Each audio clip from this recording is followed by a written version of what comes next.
And I'll start here. African immigrants choose to come to America for a variety of reasons, often driven by a combination of factors in their home countries. They call them push factors. And the perceived benefits and opportunities available in the United States of America. Conflict and persecution, poverty and unemployment, climate change and environmental degradation, lack of jobs, and economic and job opportunities. So I don't know if you guys been noticing, there's been an uproar in social media of people who are in the foundational Black American space, Black empowerment space, against people from Africa as well as the Caribbean who are part of the tether class. Now, granted, I want to make sure I make a clear distinction. This part of the video is, again, directed towards the African and Caribbean tether class, those who come over here, turn their nose up and state that they're doing so much better than Black Americans, that they're smarter, that they're more hardworking than Black Americans. We call them the tether class. That is what this portion of the video is contributed to. I'm not talking about anyone else from these countries who come over here, do their business, okay, pave a way for their family, come over here legally. Not talking about you guys. I'm talking about those who get on social media and just run their mouth and speak ill will about the Akatas, about the Jareers, about those people who they're smarter than. Let's talk about it. We call them tethers. The reason why we call them tethers, ladies and gentlemen, is because they come over here with a duplicity mindset of white colonization and the ideology of white supremacy. Yes, they do. Their lands in Africa are no longer colonized ever since the 1960s. Now, that doesn't mean that white supremacy does not reign supreme in African countries, because Western powers still have heavy influence in these African countries, where the people will say that, oh, our government is corrupt. All governments are corrupt, some more so than others, but all governments are corrupt. But you don't see Americans fleeing to other nations by the millions to change the demographics and to depress wages and to undermine a particular group. And this group is foundational Black Americans. Or where we're not like you, Akatas, because we come over here and we work hard. You work hard.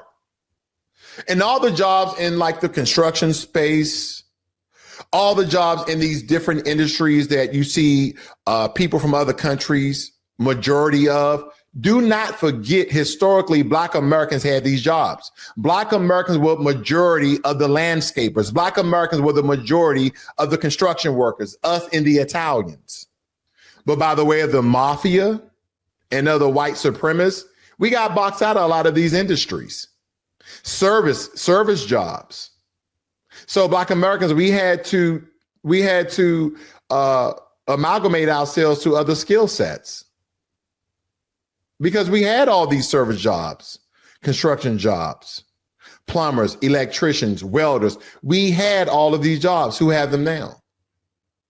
Immigrants.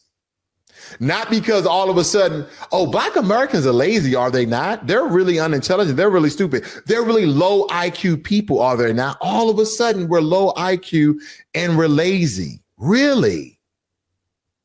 But no one's talking about the system of white supremacy and the barriers that they put in place. Now, you're going to have some people in my comment section talking about how this, that, and the other. I tend not to respond to this, or I'm just a smart ass in some regards, because I know that you know. There's laws on the books that prevented certain things and certain demographics. Think about the districting very quickly. I can use this as an example. How the GOP is redistricting the map lines of majority of neighborhoods that are Black and Latino in order for them to gain and upseat Democrats, because majority of the areas they're referring to mostly vote Democrat. And unfortunately, majority of those people are Black and Latino. What am I getting at? They are remapping and redistricting lines, because if you have an enclave of people, you have a community in an area where, let's say, 50% of the people are white and 50% of the people are Black and Latino, and you're going to have some white people that are going to vote for liberals, and then you have the majority of Black and Latinos that will vote for liberals, then thus that community, that area, that district will be Democratic. It will be blue. But if we redraw the line and then separate and put these people over where majority of Democrats already are, the vote will not be split, then these seats become Republican. It's that simple. Just redraw the lines. So the politicians are not, the politicians are picking their voters versus voters picking their politicians. Redlining at its best, is it not? Voter suppression at its best, is it not? And so when I look at the demographics and I look at the tether class, they don't understand the construction of America. They don't understand what Black Americans went through and what we still go through today until it happens to them. So let's talk about economic migration, because we're witnessing Africans and Caribbeans and, of course, other people from other countries. But this is what this is directed at, the tether class, arriving on our shores, flipping the narrative. I left poverty, climate decay. I came for opportunity. These are all fair reasons, is it not? In my opinion, absolutely not. But beneath that, there's often a rift, a silent undermining.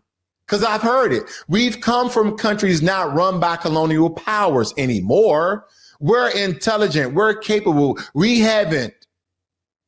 built our infrastructure back home. You did? Last time I checked, the Chinese built your infrastructure. Yet so often the conversation erases the legacy of Black Americans who did pave the roads, literally in America and figuratively in America, so that now others can walk it. It feels divisive, does it not? Because this is not in hate, ladies and gentlemen. This is not in hate. Our delineation is not concentrated in hate, but it is in culture, not the culture that people say we do not have, even though around the world, our culture is exploited. Our culture is revered. Our culture is celebrated and recognized, as if Black Americans haven't invented thousands of things. Lonnie Johnson, the super soaker, Garrett Morgan, the traffic signal, Marion Van Brown, the home security system. Open heart surgery, what about Dr. Daniel Hale Williams? I think it's important to talk about these things because if you don't know the achievement of one group, you may not admire them, you may not respect them. Blood bank foundations, Dr. Charles Drew. These pioneers didn't come here. They were born here and they built America's foundations. When we talk about math, engineering, space, medicine, there's no comparison. This isn't ignorance. This is truth. Have we forgot about the movie The Hidden Figures, or the story The Hidden Figures, about these beautiful, intelligent Black women who created algorithms for us to reach the moon? Have we forgotten about that? Have we forgot about Vivian Thomas, who was a medical assistant assisting a doctor at Johns Hopkins University Hospital, who he came up with the procedure to cure the blue baby syndrome? Look it up. All of these achievements of Black Americans in this country, but yet we have not achieved anything. We haven't contributed not only to the nation, but to the world. Yet some of these same voices we proudly say, as they look down on foundational Black Americans as if they're better. And again, I can't name every single country because there's just so many of these very few people I would like to believe that we call tethers that are very divisive. And thus they state that we are divisive and that we're spewing white supremacy ideology, even though they come from a country and or continent that have been colonized by European and Westerners. And that only were their countries colonized, the infrastructure, the government, the military, but also their mindsets. They say that they're from Haiti and Nigeria and Kenya and Jamaica and all these other countries. Because when they achieve things in America, they state that I'm a proud Jamaican immigrant. I'm a proud Nigerian immigrant. And that they celebrate their success. And fair enough. But when crime headline hit, suddenly it's just a Black person. And then we lose nuance, do we not?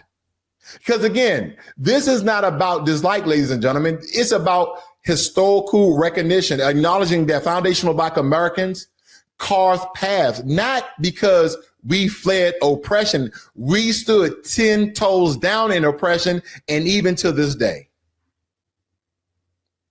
because we are persistent with it. We're not fleers.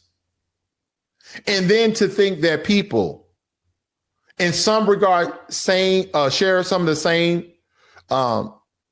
genealogy in some regards, they speak dismissively about it. That's a duplicity mindset. They're letting colonial mentality echo in their heads and also in their speech and thus in their actions. See, we're not asking for superiority. We're just saying, what about respect? Can we do that? Where's the disconnection here? That's what we need to tether the truth with, quote unquote. So when people are referring to these diaspora wars, I make a very clear distinction that is not all the people from Africa, not all the people from the Caribbean. But unfortunately, there is enough to make head waves. And for people like myself who really kind of dialed back from this area to start to speak out against it, because not only is this backwards white supremacy rhetoric, but it's nonsense. Because we don't go to Africa. When I went to Ghana, South Africa, and Kenya, I didn't speak any ill will about those countries. Even when I did my vacation videos, which you guys know I do anytime I go somewhere. They were very beautiful and nice people there. Now, a lot of the country, unfortunately, where foreigners, by the way of Italy, Great Britain, and other countries have colonized certain areas, their areas were immaculate, especially in South Africa. Those people whose ancestry derives from the Netherlands, the Dutch, also known as the Afrikaners, also known as the Boers in South Africa, they live on pristine beach property near Tabletop Mountain in South Africa. They're living their best lives. 90% of South Africa are dark melanated hue Africans. People from the Zulu, people who speak Xhosa and all these other different beautiful people, no less. But when you look at the entire country of Africa, the entire country have been colonized in one way or another, either by force or by mindset. Look at Northern Africa. They call Northern Africa the UAE, the United Arab Emirates. How? Because when you go to places like Morocco, Algeria, Libya, when you look at the northern part of these countries, people are white as snow. Some of them are olive color, but some of them are white as snow. Just look up a picture of Algerian. Now, supposedly these people migrated and conquered North Africa and took it as their own. Kind of reminds me of Israel, does it not? Very interesting. But nonetheless, people who come over here and speak ill will about Black Americans from Africa and the Caribbean, not all, I got to keep saying it because I know people are really short-minded about it. I just kind of look at them like this. Have you seen your country? So you're telling me that the top 10% of your country had enough money to come over here and in some regards do Uber and other businesses. Of course, you start businesses and then say, well, we come over here, we got better education and we have better jobs and we make more money and we're doing better than you guys. We're smarter, we work harder. And it's very easy to judge the top 10% of one country against 100% of the population from another. But I can promise you this, for those tethers who speak in this manner, take your top 10% versus Black American, foundational Black Americans' top 10%. And I'll make you a bet, $1. Because we're broke, right? We're stupid. We're illiterate. We're really lazy. But I'll bet you $1 that we will outperform you 100 times over. And don't get me wrong, I understand why you had to flee to America in order to pave a way for economic opportunities. We call them economic refugees, economic asylum. I know why you did this, even though that your country is ran by your countrymen and women. I know why you had to flee to America. Is it because the tether class of these countries are cowards? Because it's really easy to say that my government is corrupt. Then what are you going to do about it? Well, I'm just going to flee to America. I'm going to flee to Europe. I'm going to flee to Australia. I'm just going to go where the governments are not as corrupt. But aren't you fleeing back to white mommy and white daddy? Because we haven't fled anyway. We've been here. We have been here prior to slave ships. And probably about 500,000 of us came on slave ships. Well, a lot of us have American Indian, Native American ancestry. It's even in our blood, no less. I checked my ancestry. I had 2%, not so much. But as I look at this, and you know what? And this is just a fun joke because we always get demonized and stereotyped that a lot of, Black Americans smoke marijuana. Well, Native Americans did too. They call it hemp. And that's just part of our bloodline. It's part of our religion, no less. Is it not? Like I said, it was a joke. But again, this is, again, directed towards the tether class. I just wanted to get off my chest because it's just funny to me that people come to this country and act if they're better, but they could not pave a way. They could not create opportunities in their own country. There you have it.